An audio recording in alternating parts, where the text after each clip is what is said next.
Hello, people. Welcome back to yet another episode of the Retail Tales, a podcast where we exclusively discuss all things AI across the retail value chain. I'm Saurabh, and I'm your host for this podcast.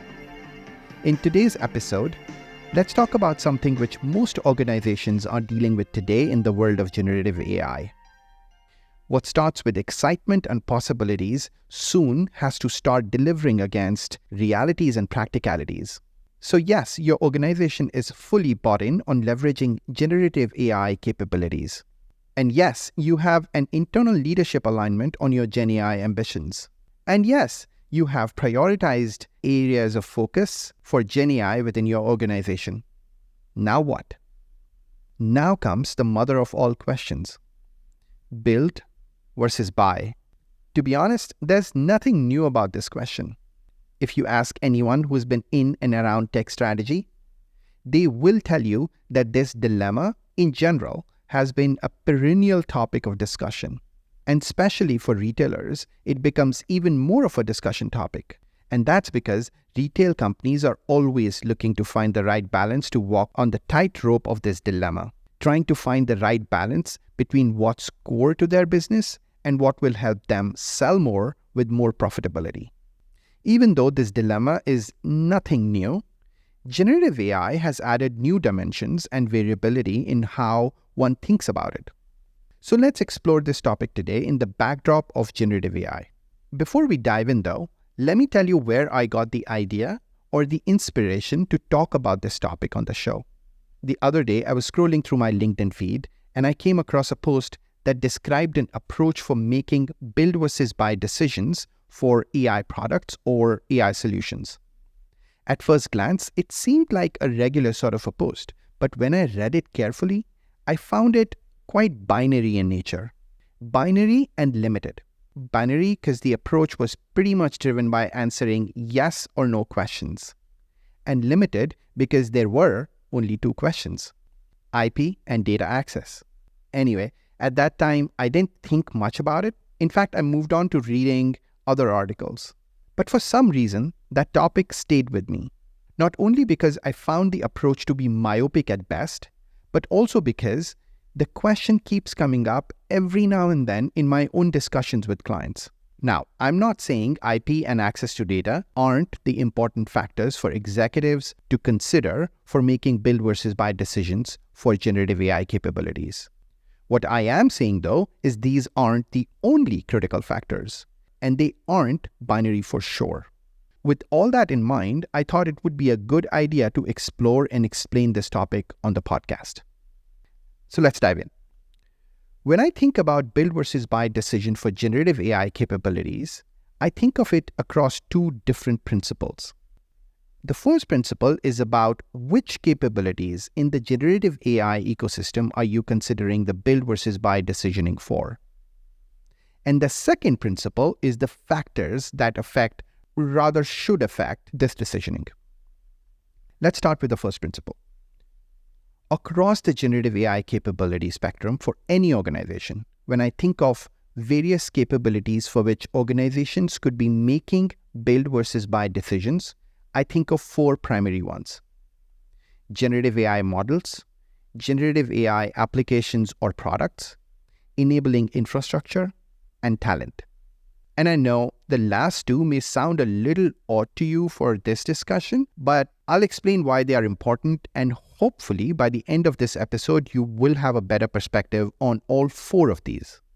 So, as I was saying, organizations could be making a build versus buy decision for any one or all of these.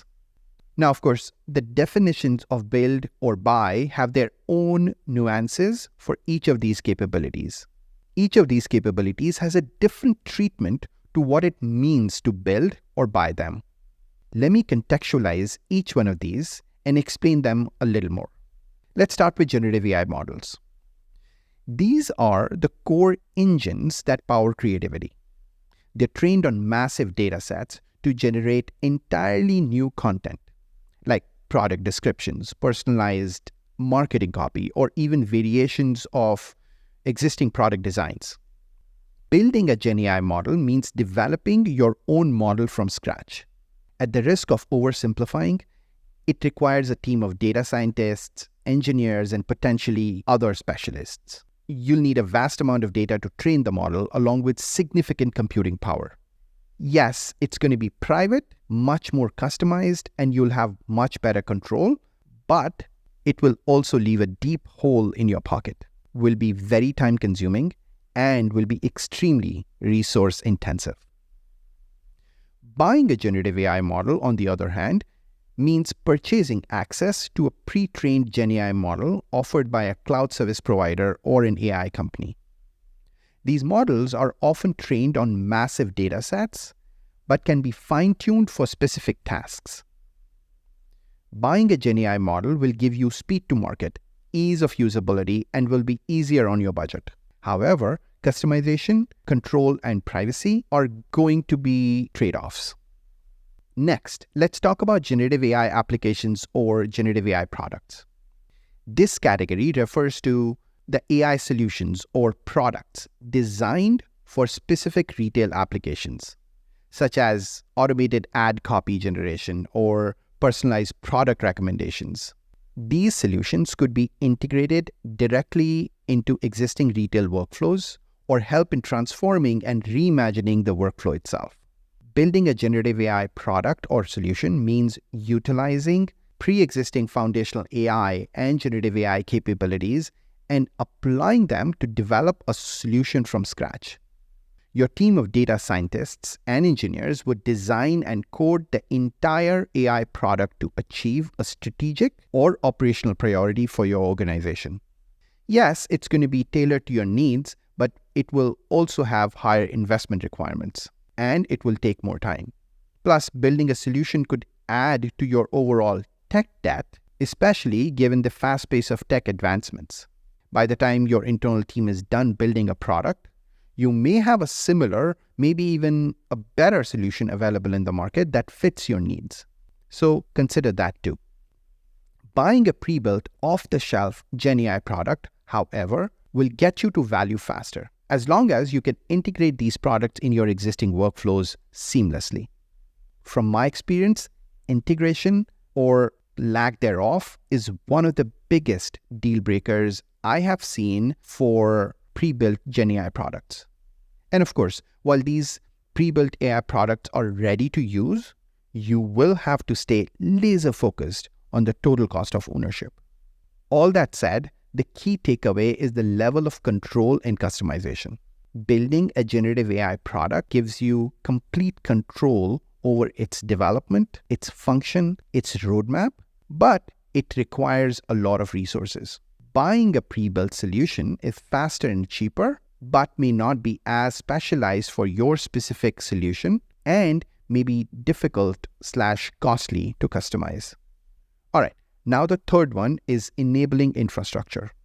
This encompasses the hardware and software setup required to train, maintain, and run generative AI models and products. It includes high-performance computing power, specialized storage solutions, and model management tools. For infrastructure, the connotation of build versus buy differs quite a lot. Building infrastructure is securing your own hardware and software for your generative AI ambitions. From a hardware perspective, you're going to invest in high-performance computing servers, including GPUs and TPUs, insanely high amounts of storage capacity. You know, the combination of SSDs and HDDs, robust networking equipment, and whatnot. So far, this hasn't been in trend. But if what Sam Altman says is true, and compute is going to be the currency of the future, who knows, this could become the norm in the next few years. Buying infrastructure, on the other hand, is about leveraging one of your existing hyperscalers. This is also known as infrastructure as a service. It's a construct through which your hyperscaler provides the underlying hardware, software, and networking resources needed to develop, train, and deploy GenAI models and solutions. Instead of building and maintaining your own servers and systems, you rent access to what you need from a service provider. Not only does it give you faster time to market, but it also is a very cost-effective and scalable solution. Plus, for retailers, this makes much more sense than setting up your own infrastructure. And last but not least, talent. Here again, the connotation of build versus buy is a little different than what you may have heard in the traditional sense. Building and maintaining generative AI capabilities requires a highly skilled workforce with expertise in areas like machine learning, data science, and software development. Evaluating your internal talent pool is crucial to inform your build versus buy decision. Building talent refers to either acquiring external talent through hiring or upskilling your existing workforce to drive your GenAI ambitions. It's a difficult undertaking because either you face talent acquisition and retention challenges, or it just takes a longer period of time for your organization to show results. On the other hand, buying talent refers to outsourcing your AI operations to one of your trusted service providers. In some cases, it's also called AI as a service construct. The prioritization, decision-making, and therefore overall control will still remain with you, but everything operational will be managed and executed by the service provider. It's a much better value proposition for most retailers that do not see themselves competing well against the well-established technology brands for the limited AI talent in the market. Having said that, it's really hard to source specialized talent from service providers, especially the low-cost service providers in the market. Specialized talent that not only comes with deep understanding of the technology, but also with the needs and trends of your sector. Imagine a sporting goods retailer building a GenAI team focused on creating personalized workout plans and product recommendations based on a customer's fitness goals and existing equipment. This level of domain-specific knowledge can only be leveraged if the retailer is building talent and not just buying it from outside. Buying talent from outside in the short term is still smart. It helps you fast-track your GenAI journey, but the question of long-term, sustained success is critical to answer as well. All right, so now that I've spoken about build versus buy decisions for these different GenAI capabilities for an organization, I think it's prudent to bring back the notion that these decisions are not binary. It's hardly ever a black or white decision. In my experience, all these decisions have a sliding scale of sorts. On one end of it, it's a pure buy, whether it's buying a commercial off-the-shelf or COTS AI solution, or it's buying AI talent from your service provider. On the other end of the sliding scale, it's pure build. It could be custom building your AI product or building your AI talent base from scratch. In most cases, though, the answer is somewhere in between the two ends of the sliding scale. That's the hybrid option. And that's where most retailers find themselves. Let me explain. For GenAI models, this hybrid option could be using a bespoke trained model for your organization's specific data, privacy needs, and other requirements. In this case, you are neither building a model from scratch, nor are you buying or using an external model as is. You are essentially retraining an existing model to fit your specific needs. For generative AI applications, it could be either leveraging embedded use cases or adopting GenAI functionalities from your existing enterprise SaaS solution stack. Could be ServiceNow, could be Microsoft Copilot, or it could be SAP. Or it could be building a point solution by leveraging an open source LLM model and retraining it to fit to your needs. For infrastructure, it could be a combination of using your hyperscaler's storage capacity and networking, but opting to own your own compute. And finally, for talent, it could be using your service provider to help build internal talent over time while securing AI services and talent in the near term.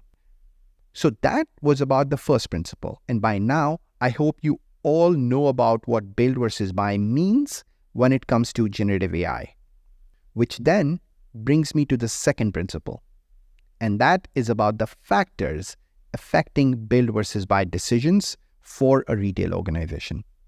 I know I've already touched upon some of these factors so far in this episode, but I'd be remiss if I did not put a structure around it. So here goes. When I talk to client executives on this topic, I take them through a build versus buy choice cascade.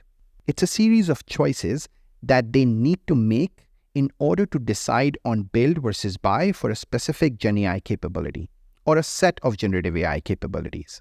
It's a framework for retailers to start deciding on what's important for them and what's aligned with their organizational priorities. As they build consensus-driven decisioning for critical choices in the framework, their build versus buy versus hybrid decision typically starts becoming clearer. So, what is this choice cascade and what's the framework? Let me tell you. Broadly, it's driven by 5 types of choices, and I call it the game of darts. DARTS. Data, AI maturity, risk appetite, TCO, and strategy. Let me give you a flavor of some of the questions for deliberation across each of these 5 choices. Let's start with data. Do you have accessible data to feed and train your own model or build your product? And can you use your proprietary data to create a differentiated solution or offering for your consumers? And or create a net new revenue stream for your organization? Next up, AI maturity. Do you have foundational AI capabilities within your organization to build GenAI models or products? Do you have the required talent in your organization to support your build versus buy choices? Do you aspire to be an innovation-driven retailer for your consumers and your employees? And are you prepared to compete for the top AI talent in a highly competitive AI market? Next up is risk appetite. What's the risk appetite of your organization? Can you deal with liability exposure?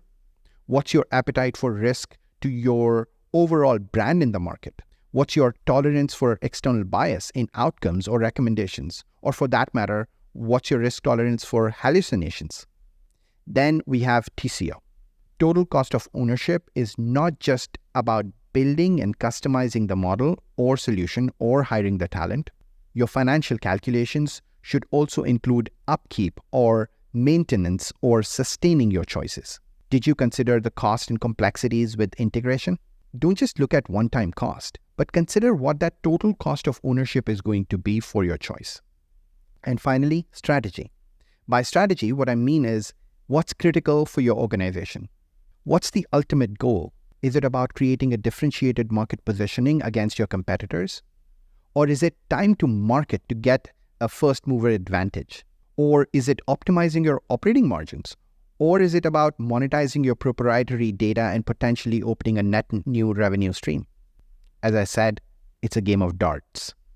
The only difference is you need to hit bullseye or as close to it as possible for every single decision across the 5 sets of choices. In full transparency, this framework has helped me across several executive meetings and engagements. It's simple enough to follow and meaty enough to consider all factors.